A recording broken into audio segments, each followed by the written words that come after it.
Nag-uumpisa na ring magsibalikan sa Maynila ang mga nag-undas sa South. At live mula sa South Luzon Expressway o SLEX, nasa frontline ng balitang yan si Gio Robles. Gio, kumusta na ang lagay ng trapiko dyan sa SLEX?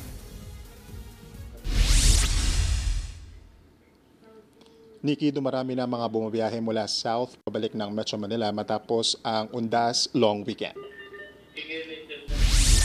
Pasado alas 2 ng hapon kanina nang magsimulang bumigat ang trapiko sa northbound lane ng SLEX Southwoods na sakop ng Binyan, Laguna. May pagbagal din sa takbo ng mga sasakyan sa SLEX Turbina northbound dyan naman sa bahagi ng Calamba.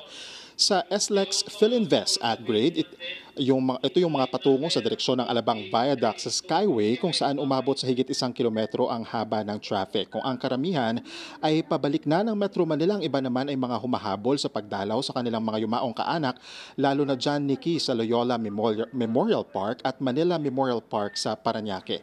Ayon sa pamunuan ng SLEX, tataas ng 40 to 50% ang bilang ng mga sasakyan. Ngayong balik trabaho na bukas ang marami sa ating mga kapatid, aabot sa 400,000 ang mga sasakyan sa SLEX kada araw. Sa panayam ko kanina kay June Vitug, ang traffic head ng Skyway O&M Corporation, kagabi pa nagsimulang dumagsa malaking bulto ng mga sasakyan sa SLEX at maging sa Skyway. Inaasahang magtutuloy-tuloy daw yan, Nikki, bukas ng umaga. Ayon kay Vitug, nagdagdag na raw sila ng ambulant tellers para mapabilis at hindi na humaba ang mga pila ng mga sasakyan sa mga toll booth. Nikki, paalala naman ng pamunuan ng SLEX, siguraduhin na may sapat na load yung RFID ng mga motorista at siguraduhin nasa kondisyon ang inyong mga sasakyan, maging yung mga driver bago bumiyahe para iwas aberya at disgrasya. Nikki. Maraming salamat, Gio Robles. Mga kapatid, Nikki de Guzman po.